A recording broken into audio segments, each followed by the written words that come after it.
네, 우리 성도님들 인사 올리겠습니다. 안녕하세요. 네, 또 각 가정에서도 이렇게 평안하게 계신지 모르겠습니다. 뵌 지가 너무 오래돼서 우리 성도님들 이렇게 많이 뵙고 싶고 또 그립고 그렇습니다. 오늘 조금 그래도 뭐랄까요, 방역 지침이라고 하나요? 그 어떤 집합에 대한 그 기준이 조금 완화돼서 오늘 예배당에 전에 오시지 못하셨던 성도님들도 또 몇 분 와 계셔서 또 반갑게 뵙습니다. 그 성도님들 얼굴이 좀 궁금해서 지금 막 제가 올라오기 전에 줌을 저도 한번 들어가서 그 줌에 들어와 계신 성도님들 좀 이렇게 얼굴들 뵀습니다. 저는 보시지 못하셨을 겁니다. 저는 이렇게 화면을 꺼놓고 있었고, 물론 이제 유튜브에서도 또 함께하고 계시겠습니다만, 그 줌에서 이렇게 화면을 켜고 함께 이 시간에 주님을 기억하고 또 하나님 말씀 앞에 앉아있는 성도님들 이렇게 제가 뵈면서 참 마음에 이렇게 짧은 시간이었지만 또 감사가 되고 또 감동이 됐습니다. 특별히 뭐 가정 단위로 함께 그 카메라 앞에 모여 앉으셔가지고 또 같이 이렇게 주님을 예배하고 기도하고 찬송하시는 그런 모습들 잠깐만 봐도 참 이렇게 마음에 감동이 있습니다.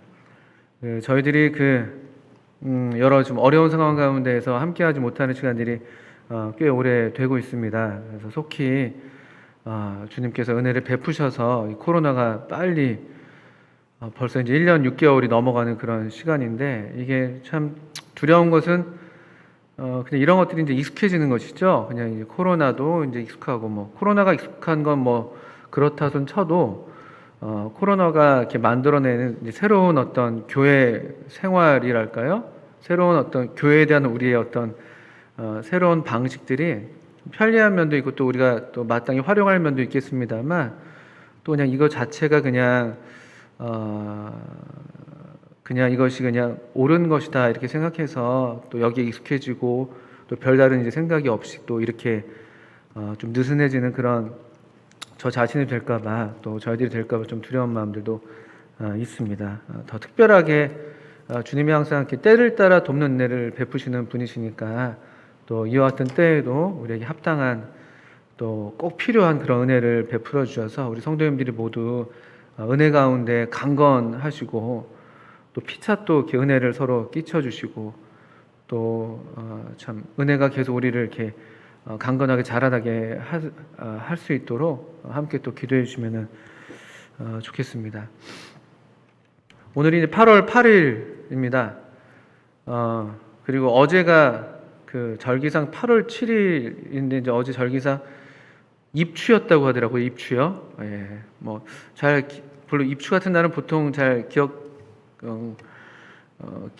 속에 있지 않은 날입니다. 뭐 여름에 굳이 기억하지만 뭐 복날쯤은 기억은 해도 복날에 그래도 좀 이렇게 좀 몸보신 좀 해야지 이런 생각들로 기억할 수 있겠습니다만, 올해는 유난히 그 계절이 좀 빨리 지나가면 좋겠다 하는 그런 마음들이 좀 있습니다. 너무 많이 더워서 7월이 특히 너무 더웠죠. 그래서 뭐 가물기도 하고 또 습하기도 한데 비는 많이 오지도 않고 뭐 또 오면 또 확 또 소나기로 퍼붓고 뭐 이런 날들이 있었고, 그 뒤로 좀 무더운 날들이 계속되고 있었는데, 그래도 희한하게 또 입추라고 참 또 감사하게 요즘에 아침 저녁에 바람이 좀 선선하게 부는 것 같습니다. 그러시나요? 감사합니다. 아침에 좀 일찍 일어나시는 것 같은데요. 저도 이렇게 창문을 열고 이제 자는데 그 창문이 그 발 쪽으로 이제 창문이 나 있는데 새벽녘이 되면 이제 발가가 이렇게 간질간질해요. 이렇게 그 바람이 좀 서늘서늘한 바람이 그래도 불더라고요. 그래서 그래도 참 이게 참 신기하다. 이 계절이라는 것, 시간이라는 것이 또 하나님이 정하신 어떤 이런 절기, 때, 뭐 연한 이런 것들이 조금 뭐 이런 이상기후 때문에 조금 달라지고 약간의 변화가 없진 않지만 그래도 여전히 하나님이 정하신 이런 이 자연의 질서가 또 운행되는 것들을 보게 되죠. 그래서 감사한 마음이 있고 또 그것이 우리에게 또 동일한 소망이 되기도 하는 것이죠. 그러니까 하나님이 정하신 것은 우리들의 어떤 삶의 방식이나 우리들의 반응 때문에 더러 좀 지체되는 것 같기도 하고 좀 더 심해지는 것 같기도 하고 또 어떤 때는 좀 그냥 아무렇지도 않은 것 같기도 하고 하지만, 그렇지만 이 계절이 또 시간이 그런 것처럼 보여주는 것처럼 하나님이 정하신 일들은 또 하나님이 약속하신 것들은 그대로 되는 것이죠.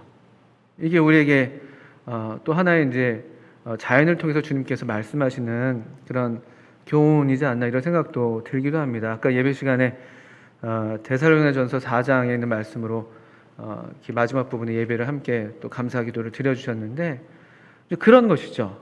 하나님이 정하신 때가 되면 그것이 우리의 어떤 감각이나 우리의 생각이나 우리의 어떤 계획이나 예상과 조금 달라 보인다 할지라도 그렇지만 하나님이 정하신 일들은 반드시 이루어지게 되어 있습니다.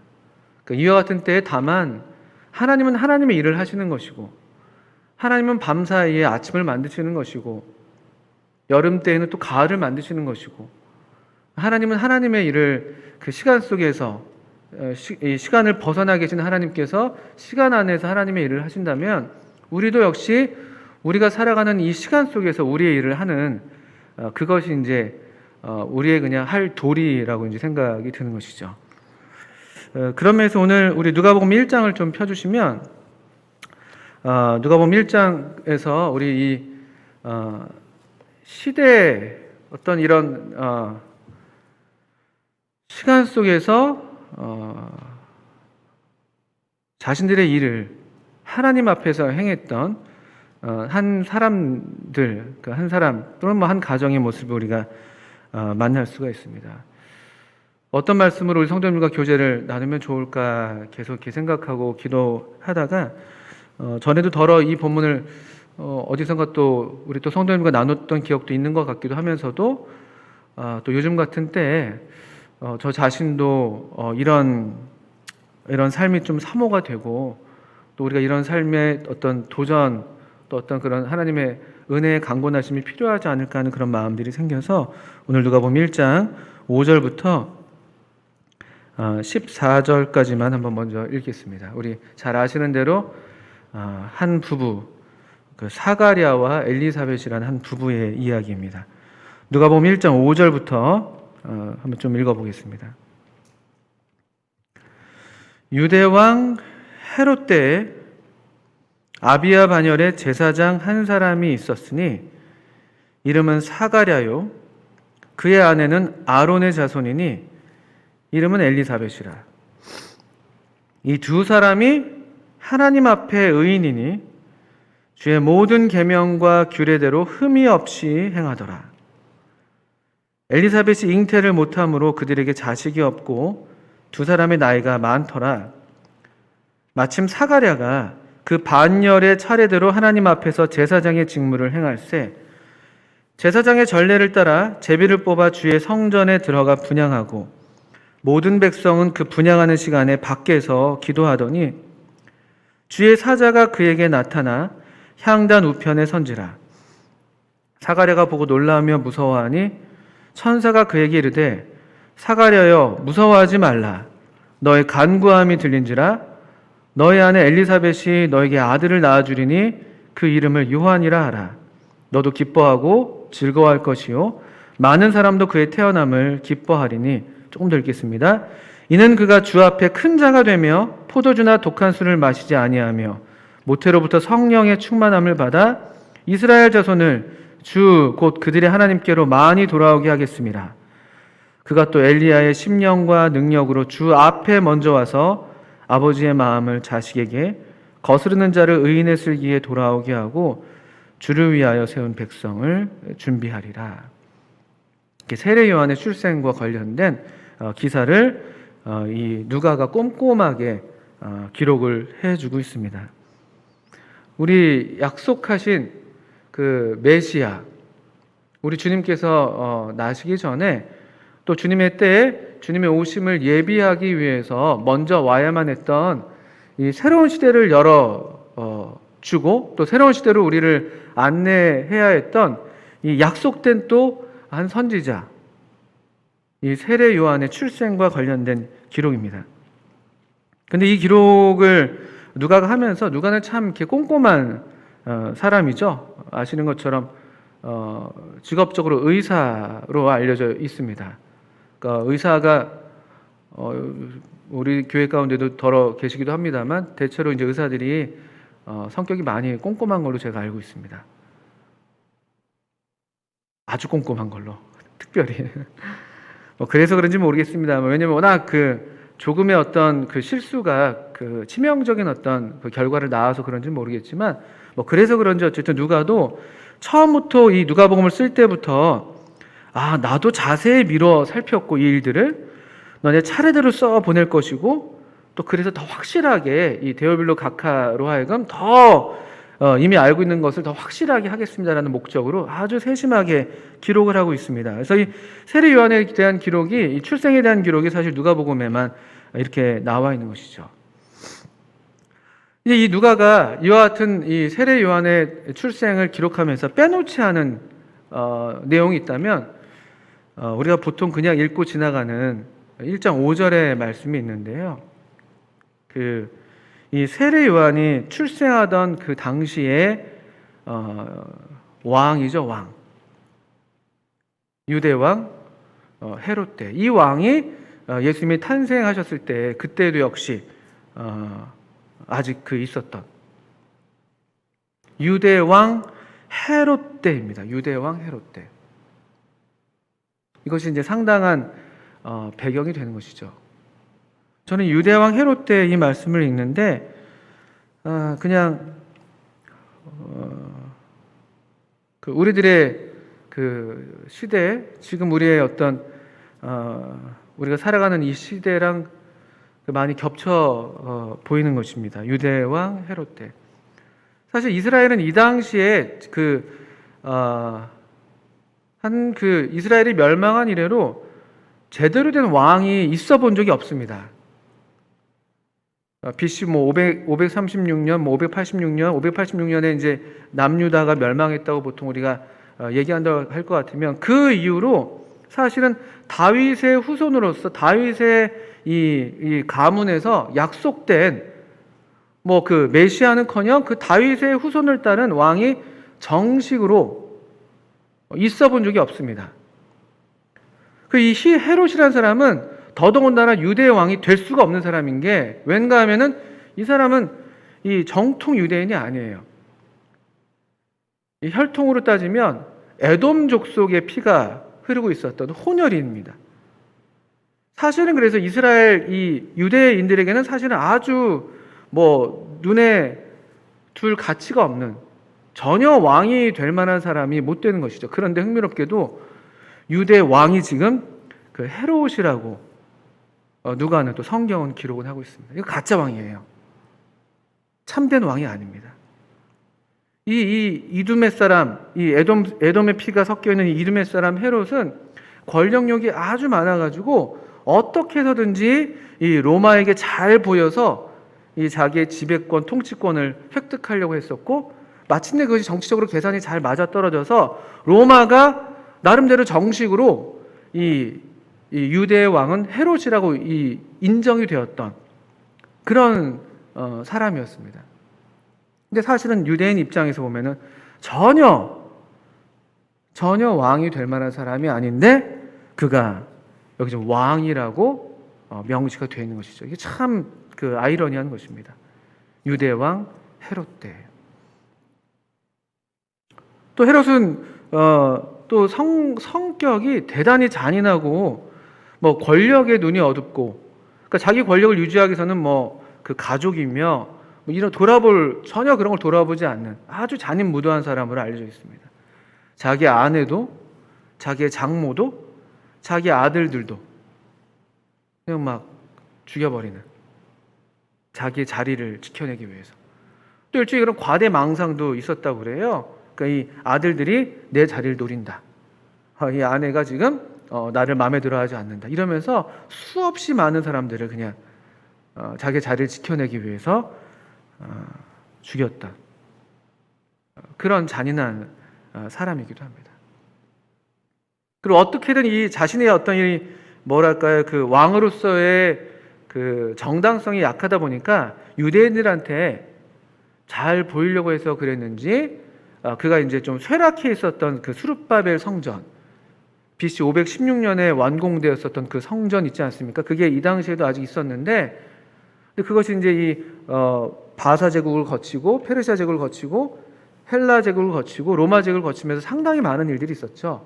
성전이 더럽혀진 때들도 여러 번 있었고, 어쨌든 그 쇠락한 이 성전을 좀 보수하겠다, 이런 이제 뜻을 품고 대대적인 성전 공사를 BC 20년, 그가 재위한 지 한 20년 좀 못된 때에 성전 공사를 시작합니다. 그것이 이제 우리 주님 때에도 있었던 그 성전입니다.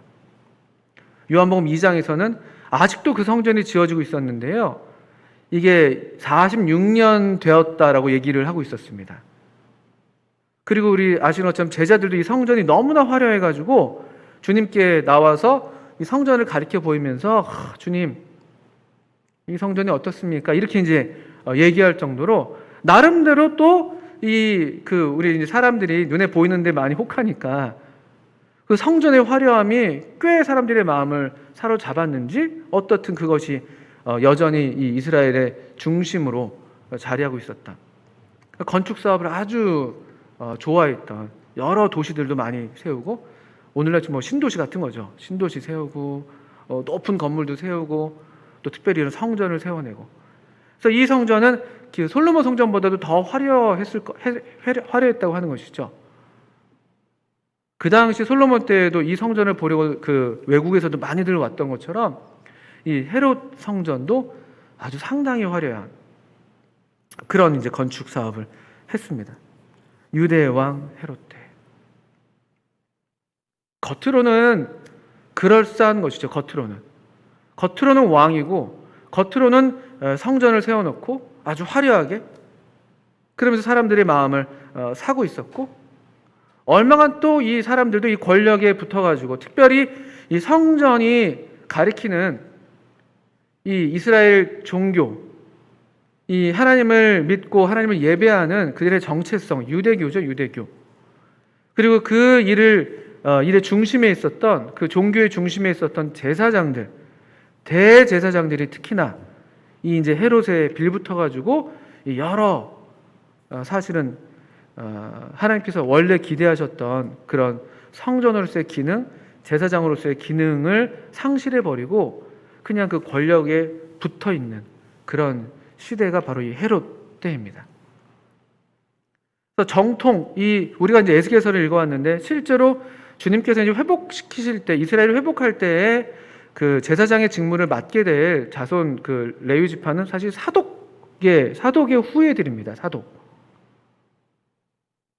왜냐하면 이미 그때 에스겔 때에도 이미 많은 제사장들이 백성들이 우상을 섬긴다고 할 때 다 백성들을 따라서 같이 우상을 섬겼다고 표현되어 있거든요. 이미 그때에도. 그런데 사독 제사장과 그의 후손들만이 이 백성들을 따라가지 않고 이 직분을 지켰다, 이런 표현이 우리가 읽었던 에스겔서 아마 44장인가 거기에 나와 있을 겁니다. 그래서 회복되는 이 새 예루살렘에서도 그 제사장의 직무를 할 그런 정당한 자손이라면 사독 자손인 거죠. 그런데 이 당시의 대제사장들은 전혀 그런 면에서도 전혀 그 정당한 후예가 아닌, 권력에 붙어서 헤롯이 세우든지 폐하든지 하면서. 그래서 우리 주님 당시 주님께서 돌아가실 때 그 해에는 대제사장이 가야바라는 사람이었습니다. 근데 실제로 가야바보다 더 힘이 있었던 사람은 그의 장인 안나스라는 사람이라고 같이 묘사가 되고 있죠. 요한복음 18장이에요. 가야바의 장인 안나스의 뜰에서 재판이 벌어지기도 하고, 엄청난 종교 권력이었어요. 그 사내들인 70인들의 어떤 우리나라 좀 국회 같은 것이죠. 그 사내들인 회의의 회장 역할을 하는 사람들이 대제사장이었습니다. 이 헤롯 때는 근데 전혀 하나님께서 정하신 어떤 법도대로 되는 것이 아니라 그냥 힘이 지배하는, 권력이 지배하는 그런 시대가 이 유대왕 헤롯 때라는 이 말에 함축이 되어 있는 것이죠. 아주 정치적으로 우리 아주 어려웠던, 아주 어두운 그런 시절인 것이에요. 왕이라고는 하지만 유대인들이 바라는, 또 성경에서 이 약속되어 있는 그 왕이 아니라 가짜 왕이 서 있고, 이 왕은 어떻게든 자기 왕권을 유지하는 데만 절치부심해서 죽이는 일만 하고 있고, 그래서 우리 주님께서 태어나셨을 때에도 동방박사 이야기를 듣고 또 죽이려고 하잖아요. 그 어린아이들을요. 또 종교적으로도 아주 어두운 그런 시절입니다. 게다가 아시는 것처럼 이 세례 요한까지 우리가 보통 말라기가 성경의 구약성의 마지막 책인데, 이 말라기가 보통 BC 430년대를 보통 얘기를 합니다. 그리고 여기 세례 요한의 탄생, 우리 주님의 탄생과 비슷할 텐데 한 BC 4년 이 정도 되는 것이죠. 한 400년 좀 넘는 기간 동안 또 이 이스라엘에는 이 묵시가, 이상이, 선지자들을 통한 하나님의 말씀이 없었던 때입니다. 그런 면에서도 영적으로 아주 어두운 것이죠. 그러니까 묵시가 없으면 백성들이 방자행한다고 전혀 이런 어떤 이 하나님의 법도에 관심하지 않고 그냥 오직 권력이, 힘이 그들의 신이 되어서 그렇게 이제 이스라엘도 변질되어 있었던 그런 때입니다. 겉으로 보이는 게 전부고, 화려하면 그만이고, 멋있으면 그만이고, 힘 있으면 그만인 그런 아주 어두웠던 시대인 것을 우리가 생각해 볼 수가 있습니다. 그러니까 시대. 꼭 마치 이런 시대는 그 옛날 이 이야기로 너무나 흡사한 이야기들이 구약성에도 많이 있지 않습니까? 무자한 경건한 가정, 이를테면은 한나와 엘가나 같은 경우, 그 시대로는 아주 비슷하죠. 그때도 역시 이스라엘에는 그때 이상이 그 흔하게 보이지 않았던, 엘리의 눈은 어두워가고, 그런 어떤 영적으로 아주 암울한 분위기와 꼭 닮아 있었던 때입니다. 별로 소망이 없는 것이죠. 그런데 1장 5절에 이런 이제 배경이 유대왕 헤롯 때라고 되어 있는데, 여기 이제 한 사람을 소개하고 있는 것이죠. 아비야 반열에 제사장 한 사람, 그의 이름은 사가랴라는 한 남성입니다. 한 50은 좋게 넘었을 법한 그런 남성입니다. 50 이상이어야 되는 것이, 왜냐하면은 여기 보시면 1장 7절에 두 사람의 나이가 많더라라는 말이 있기 때문에 그렇습니다. 아마도 이 두 사람의 나이가 많더라는 사실은 거의 출산의 어떤 희망을 가질 수 없는, 생물학적으로 그런 나이를 보통 암시한다고 우리가 볼 수가 있는데요. 그렇게 보면은 상당히 나이가 많은 것이죠. 한 50 정도? 또 이 제사장들이 30세에서 50대까지 섬겼다고 할 것 같으면은 조금 거의 50에 가까운 그런 나이라고 볼 수도 있겠고요. 근데 사가랴라는 사람이 소개가 되고 있습니다.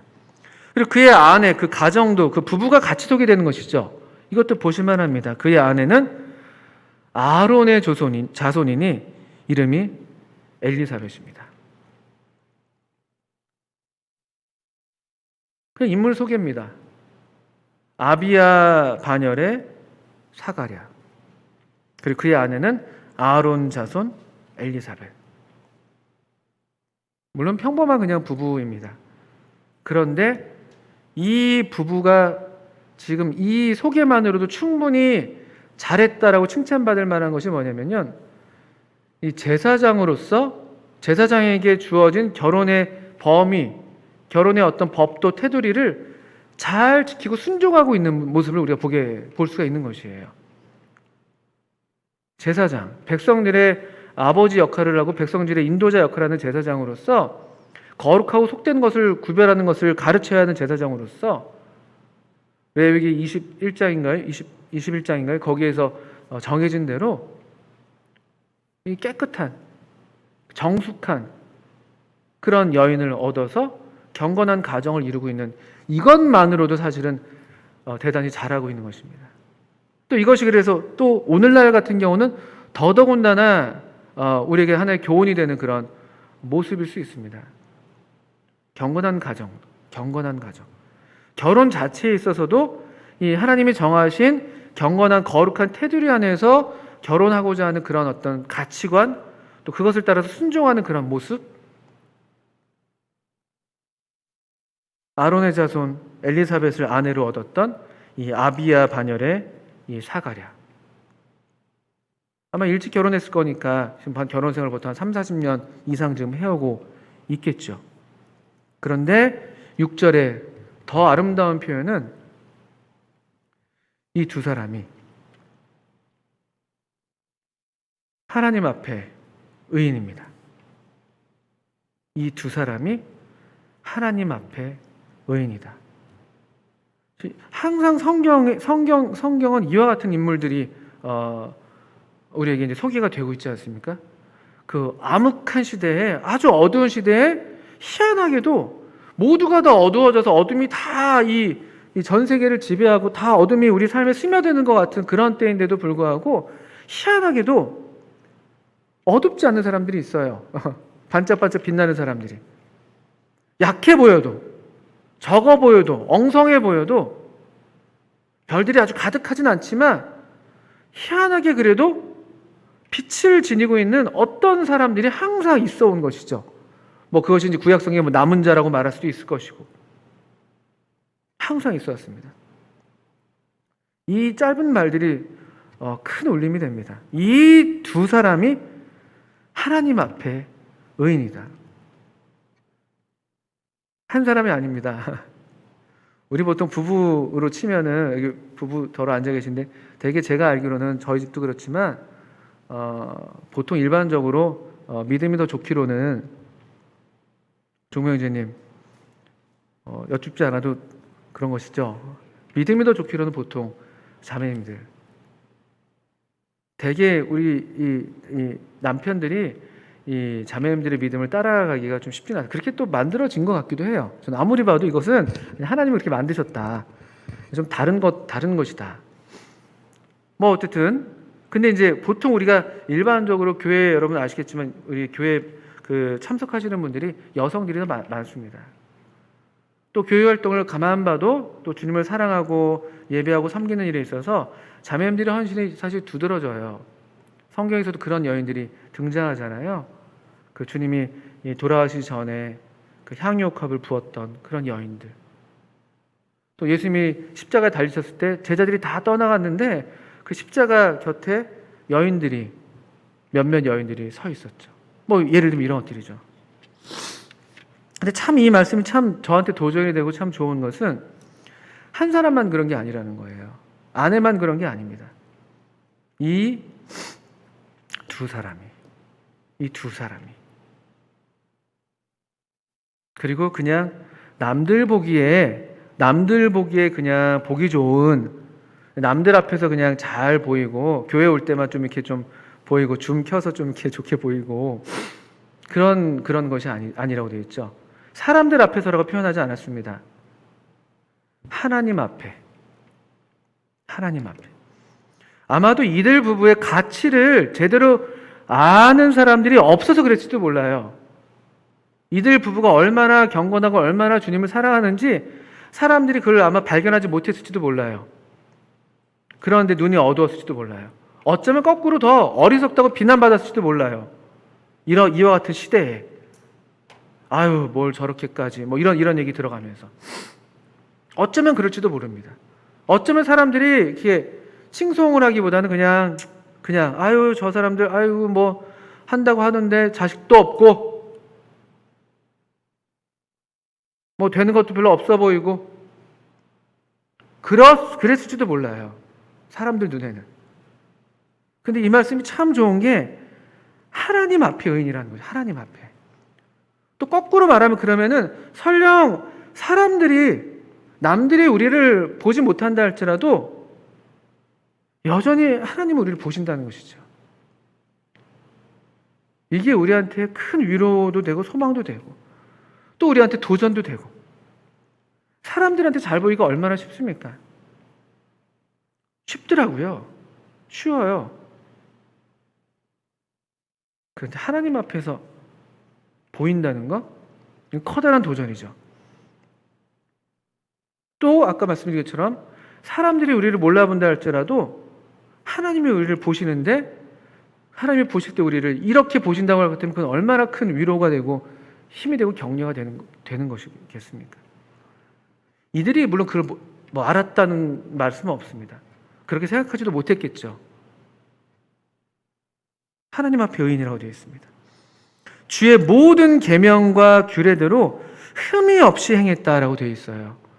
주의 모든 계명과 규례대로, 뭐 계명과 규례를 같은 것을 이제 좀 다르게 표현했다고 보기도 하고요. 또 어떤 분들은 계명은 좀 더 도덕적인 면, 어떤 삶의 어떤 인격이나 도덕적인 면이라면은 여기 이제 그 규례는 특별히 어떤 이스라엘에 지켜야 될 어떤 그 정결 예식 같은 것들이 있지 않습니까? 의식들이.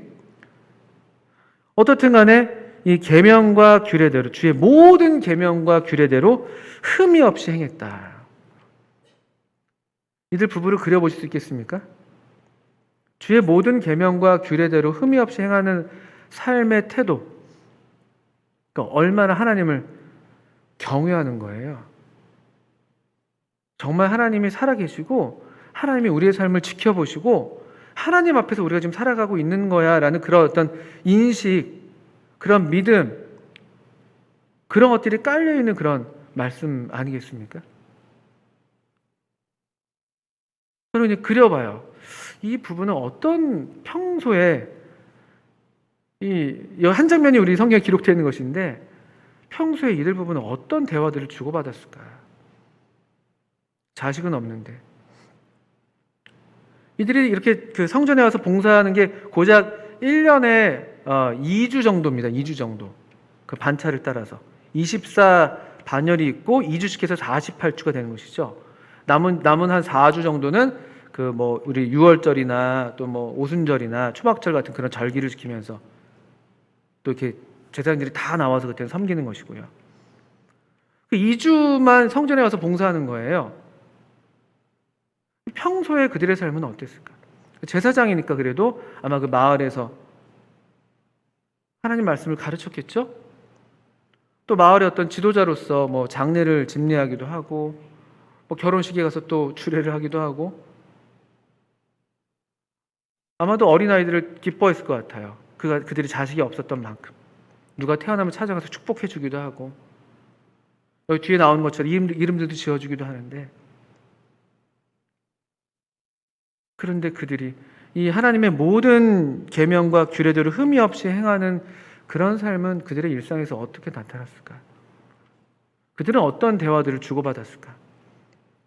성도님들 부부간에 어떤 대화를 주고받으십니까? 아주 간단합니다. 우리가 그냥 대화를 보면요. 우리가 평소에 많이 보고 듣고 뭐 경험한 것들이 보통 대화의 주제가 되잖아요. 그래서 뭐 TV 드라마 많이 보는 애들은 드라마 얘기 많이 하더라고요. 제가 학교에서 보니까. 예능 프로 많이 보는 애들은 뭐 만나면 예능 얘기 하더라고요. 근데 제가 그 우리 성도님들 그 가정 생활들을 좀 헤아려 보면 아마 모르긴 몰라도 성도님들 대화의 많은 그 내용들이 아마 가족일 것 같아요. 가족. 뭐 부모님이 됐든 또 자식들이 됐든 형제지간이 됐든 일단 가족은 우리를 함께하고 있으니까. 그리고 제가 경험한 바고 또 모든 성도님들이 그러기를 바라는 것인데 성도님들 얘기 많이 하십니다. 성도님들 얘기. 그 왜 그러는 건가요? 그 성도님들을 우리가 많이 접하니까 우리 생각 가운데 많이 있으니까 아무개 성도님 잘 계시나? 그 형제 어떻게 직장이 어떻게 됐나? 그 자매님 건강이 어떻던가? 뭐 이런 얘기들 주고 받으시지 않습니까? 보통? 물론 그리고 또 올림픽 얘기도 하고 뭐 하겠지만 그들의 일상이 참 어땠을까? 이런 이 모든 계명과 규례대로 흠이 없이 행했다라는 말은 이 2주간의 제사장 이 직무를 행하는 그때만을 얘기하는 게 아니잖아요. 그들의 삶이 하나님 앞에 의인이다. 의인이라는 것은 어떤 뭐 행동, 뭐 규칙을 잘 지켜서 의인이라기보다는요. 아까 말씀드린 것처럼 그냥 그 마음의 태도가 하나님을 경외하는, 하나님과 함께 하려는, 하나님과 동행하는. 여러분 그래서 이런 비슷한 시대에 또 이런 의인으로 빛났던 구약의 인물 있지 않습니까? 노아요, 노아.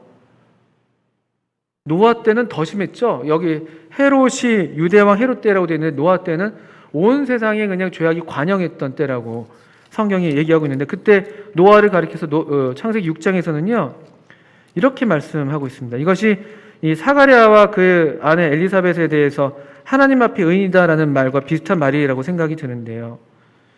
창세기 6장 9절에 이것이 노아의 족본이라 노아는 의인이요 당대의 완전한 자라 그는 하나님과 동행하였으며.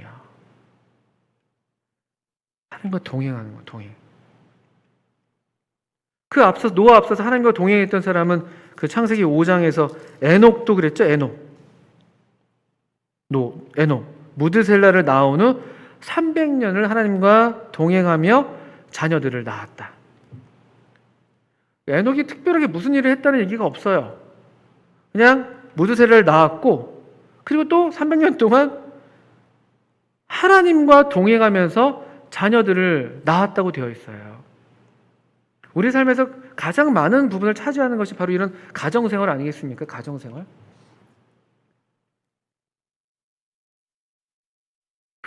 우리 일상의 삶에서 하나님과 동의하는 삶을 살았던 사람들이 에녹도 그랬고 노아도 그렇고 여기 지금 이 사가랴와 엘리사벳도 우리가 그랬을 것이라고 그려지는 것이죠.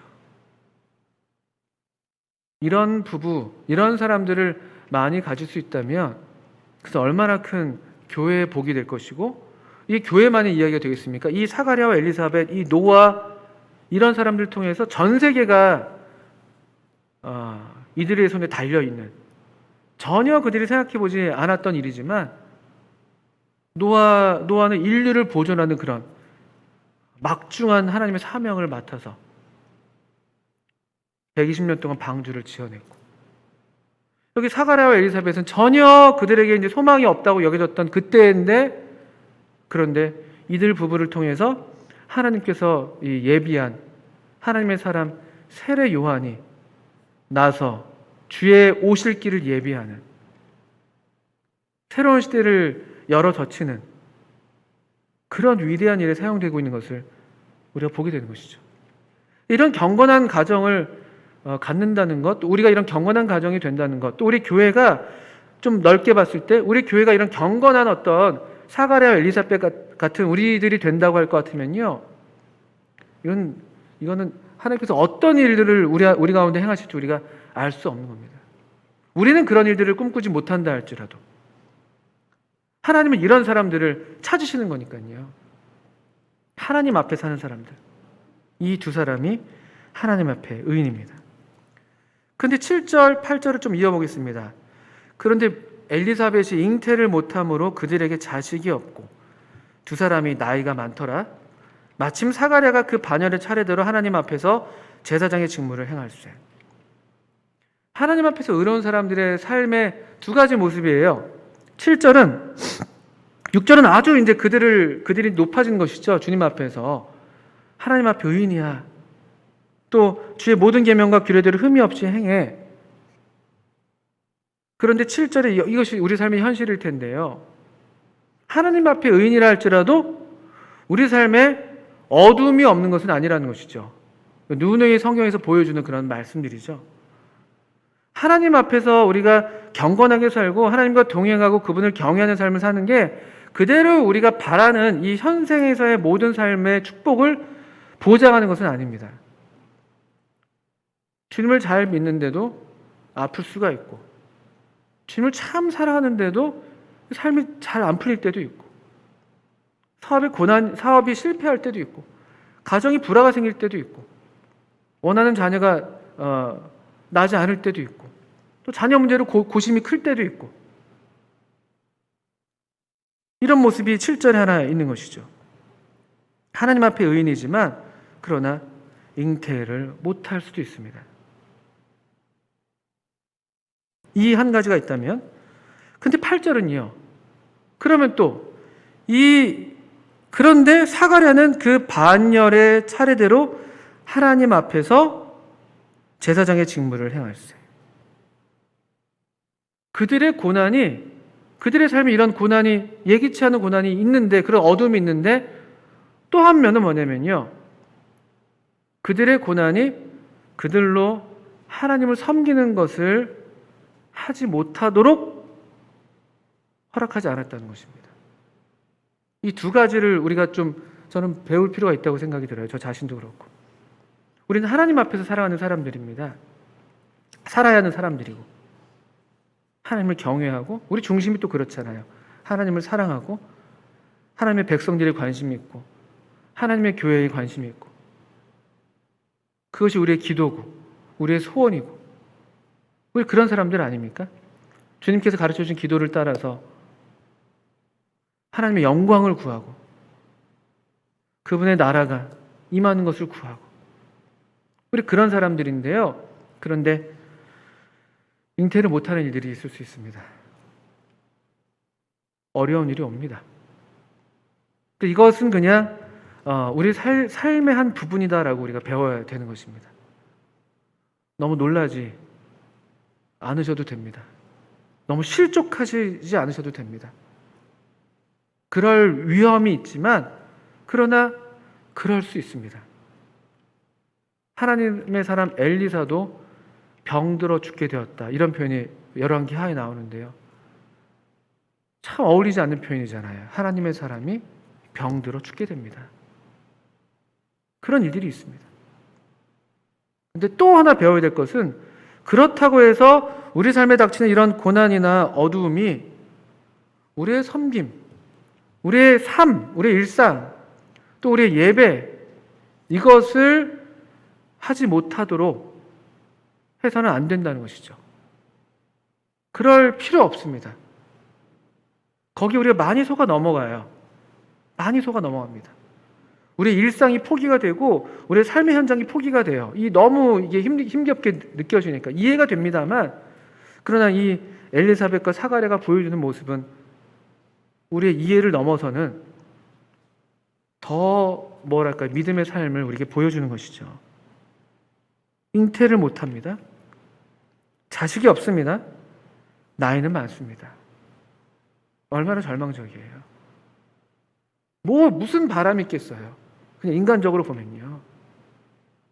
그런데 놀랍게도 8절에 사가랴는 여전히 그 반열의 차례대로 제사장의 직무를 행합니다. 그리고 누가가 한마디를 덧붙였어요. 사가랴가 그 반열의 차례대로 제사장의 직무를 행했다라고 얘기하고 있는데, 그가 어디서 행했다고 되어 있습니까? 누구 앞에서요? 이 하나님 앞에서. 이게 두 번 지금 이 부부에게 지금 적용되고 있죠. 하나님 앞에서. 이 사가랴와 엘리사벳의 삶에는 물론 항상 그런 것은 아니었겠습니다만, 결국 궁극적으로는 하나님을 인식하는, 그래, 다 알지 못해도 우리보다 더 온전하신 하나님의 뜻이 있으시겠지. 그래, 다 우리가 이 땅에서 누리지 못한다 할지라도 하나님께서 우리에게 보상해 주시겠지. 그래, 이 땅에서 또 지금은 좀 힘들지만 또 모르지, 하나님의 때가 임하면 하나님께서 위로부터 돋는 해를 주실 수도 있겠지. 그들 삶에 한 30년 이상 될 거라고 저는 생각하는데, 그들의 이 결혼 생활에 이 수십 년의 삶의 결론이 있었다면, 하나님 앞에서 결혼을 하든 안 하든 간에 우리도 그렇지 않겠습니까? 우리의 삶을 쭉 살아온 삶들을 돌아볼 때, 또 살아갈 삶들을 우리가 내다볼 때, 결국 우리 삶에서 얘기할 수 있는 것이 무엇이 남겠습니까? 우리가 잘해서 여기까지 왔습니까? 우리가 또 너무 못해서 이렇게 지금 우리가 이 어려움을 겪고 있는 겁니까? 그렇지 않습니다. 하나님의 섭리가 있는 것이에요. 하나님 앞에서 하나님이 함께 하시고, 하나님이 우리가 모르는 중에 우리의 삶을 섭리하시고 인도하시는 그 하나님을 인정하는 그런 믿음, 이게 하나님 앞에서라는 말입니다. 마침 사가랴가 그 반열의 차례대로 하나님 앞에서 제사장의 직무를 행했다. 그러니까 우리 성도님들, 저도 그렇고 뭐 때때로 우리가 좀 넘어질 수 있고 때때로 주저앉을 수 있지만, 그러나 우리가 거기에 그냥 머물러 있을 사람들이 아니에요. 다시 우리 하나님 앞에서 우리의 직무를 행할 수 있는, 행해야 하는 그런 사람들인 것이죠. 우리 삶의 고난이, 어려움이 우리로 하나님을 섬기는 일을, 하나님을 예배하는 일을 멈추지 못하게 하십시오. 그럴 때가 얼마나 많은지 몰라요. 왜냐하면 사단이, 여기 특별히 한 가정인데, 사단이 특별히 관심하는 이 대상이 가정과 교회거든요. 가정을 수없이 공격합니다. 가정이 무너지면 무너지니까. 그러니까 의인의 쉬는 처소를 허물려고, 그 잠언 말씀이에요, 그죠? 의인의 쉬는 처소를 허물려고 아주 대적이 그냥 사단이 호시탐탐 항상 우리 곁에 있다고 보시면 됩니다. 그러니까 넘어져요, 때때로. 근데 제가 이제 그 잠언이 24장일 텐데요. 한번 그 말씀 한번 찾아보시죠. 잠언 24장에. 그러니까 이 사가랴와 엘리사벳도 왜 이런 일들이 없었겠어요? 왜 이런 마음의 시험과 어려움과 뭐 이런 어떤 낙담과 이런 것들이 왜 없었겠습니까? 24장 15절 보십시오. 이게 이제 그 잠언 24장 15절. 악한 자여, 의인의 집을 엿보지 말며 그가 쉬는 처소를 헐지 말지니라. 이런 말씀을 할 정도라는 것은 그만큼 의인의 집을 엿보는 악한 자가 있고, 그의 쉬는 처소, 우리 가정이잖아요. 우리 가정을 허무는 그런 악한 자가 있다는 거예요. 우리 부부 관계에서도 그렇고, 자식과 부모 관계에서도 그렇고, 형제 관계에도 그렇고, 항상 있습니다. 그리고 참 흥미로운 게 16절 말씀에 이어지는데, 이게 뭐 잠언 말씀이 꼭 문맥이 아주 있지는 않지만, 근데 이건 참 흥미롭더라고요. 대저 의인은 7번 넘어질지라도 다시 일어난다. 그래서 제가 저를 봐도 그렇고, 우리가 어디서 가장 많이 넘어지나 봤더니만 저는 가정에서 제일 많이 넘어지는 것 같아요. 가정에서. 회사에서 우리 그렇게 실수 많이 안 합니다. 다 나이스하게 사회적 지위와 체면을 고려해서 싫은 소리도 너무 싫지 않기도 하고, 교회에서는 더더군다나 그렇지 않습니까? 교회에서 실족하는 경우는 사실 정말 드문 경우에 있어서는 안 되는 일이지만, 그렇게 더더군다나 교회는 그런 일들 그렇게 많지 않습니다. 있어서는 안 됩니다. 어디서 우리가 그렇게 많이 넘어지고 나 뒹굴어지고 막 떼굴떼굴 구릅니까? 가정에서 그러지 않아요? 가정? 부부관계에서? 부모와 자식 관계에서? 참 이렇습니다. 그런데 이 사가랴와 엘리사벳이 왜 이런 넘어짐이 없었겠어요? 그런데 그들이 지금 하나님 앞에서 제사장의 직무를 행하고 있다. 할 일을 하는 거예요. 할 일을. 우리가 살아가야 될 삶을 다시 또 살고, 자매님들은 부부 싸움이 때문에 좀 마음이 어려워도 또 자식들 위해서 또 밥을 하시는 거잖아요. 남편을 위해서는 안 하실지 몰라도 하시고 또 하는 거예요. 자식 때문에 속이 뒤집어졌다가도 또 자식들을 위해서 희생하는 것이고, 그렇지 않습니까? 하는 거예요. 그러니까 이 사가랴가 그 반열의 차례대로 그냥 제사장의 직무를 행했습니다. 근데 그것이 이 누가는, 또 성경은 그가 하는 이런 어떤 삶이 하나님 앞에서의 삶이라고 지금 인정하는 것이에요. 그리고 참 우리말 번역이 좋은데 8절에 마침 거룩한 순간이 언제 열리냐. 우리의 삶에서 하나님의 어떤 그 거룩함을 경험하는 때가 언제인가. 어떤 특별한 어떤 시간과 공간이 필요한 것이 아닙니다. 여기 사가랴가 그랬던 것처럼 하나님 앞에서 우리의 그냥 일상을, 우리가 해야 할 일들을 할 때, 그때가 마침이에요.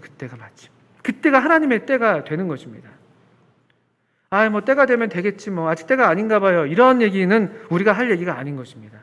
항상 때와 기한은 하나님께 속한 것이에요.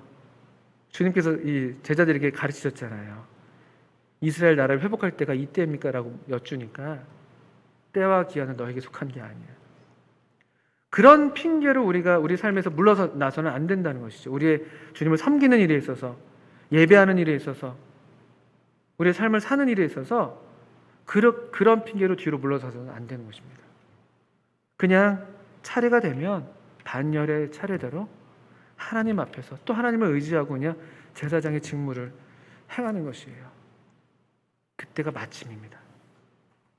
룻기에서 많이 나오죠. 마침, 우연히, 의도하지 않았는데, 기대하지 않았는데, 생각하지도 않았는데 그때 하나님의 때가 우리 삶에서 나타나는 거예요.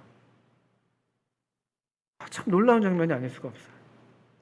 왜냐하면 우리가 다 지금 때를 탓하고 있으니까, 이 시대를 탓하고 있고 그렇잖아요. 뭐 어쩔 수 없지, 그런 면도 뭐 없잖아 있습니다.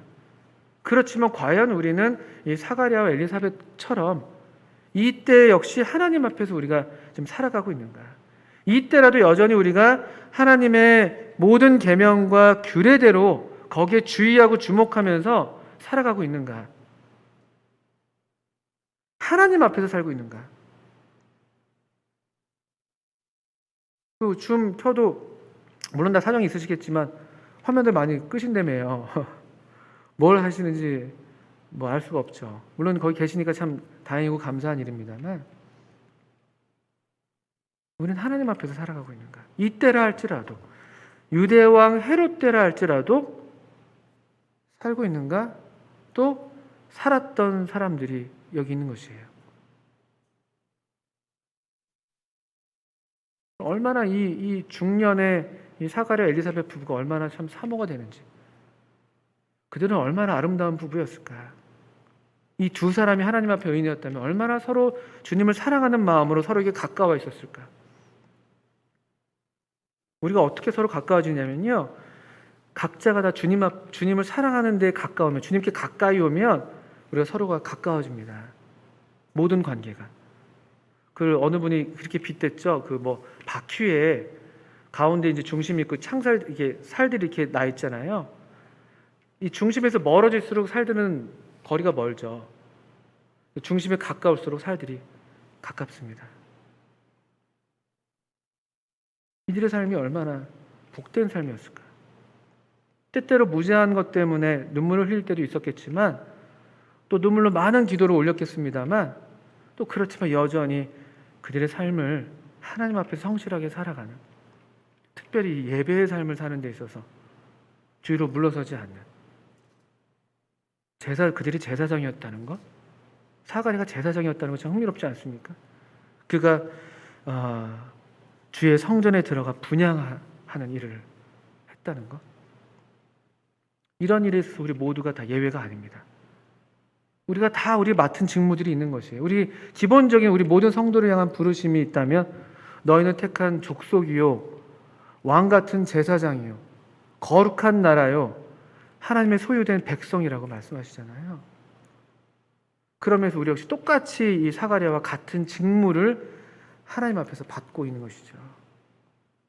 그 모양은 다르다 할지라도 그 직무를 하나님 앞에서 하는 것입니다.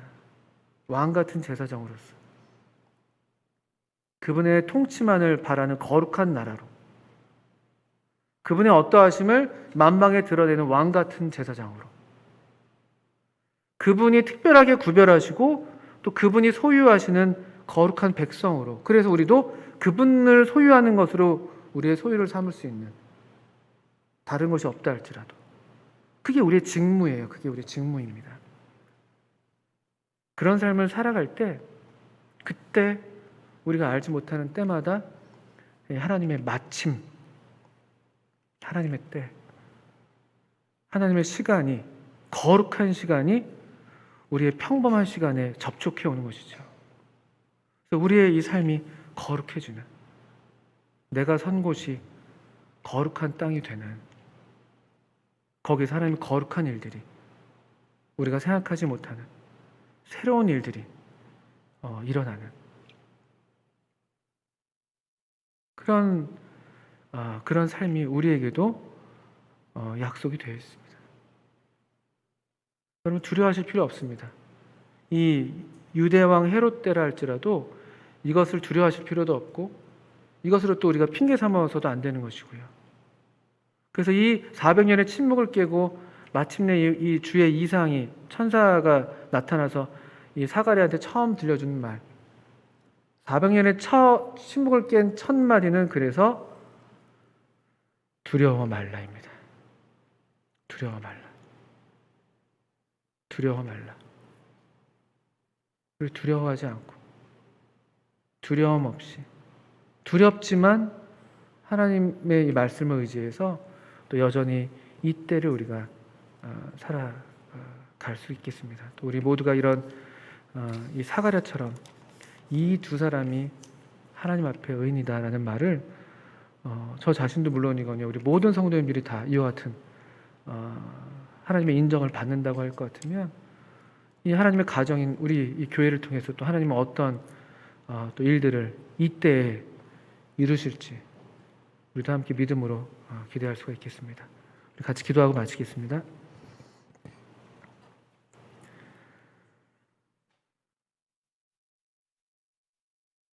하나님 아버지, 우리 모든 성도님들에게 참 이 말씀이 하나님의 양식이 되게 하여 주시기를 간구를 드립니다. 또 우리가 참 이 어려운 시절, 참 이 때를 지나가고 있는데 주님 때를 따라 돕는 은혜를 베풀어 주시고 또 그래서 모든 성도님들이 하나님의 은혜를 힘입어서 여전히 우리의 예배하는 삶을 또 우리에게 맡겨진 우리의 삶을 우리의 평범한 삶을 하나님 앞에서 행하는 그런 우리 모두가 되게 해주시기를 간절히 기도합니다. 우리 모든 성도님들과 또 그 개인과 또 가정과 또 사업을 주님께서 붙들어 주시고 도와주시기를 기도합니다. 예수님의 이름으로 하나님 아버지께 기도합니다. 아멘. 감사합니다.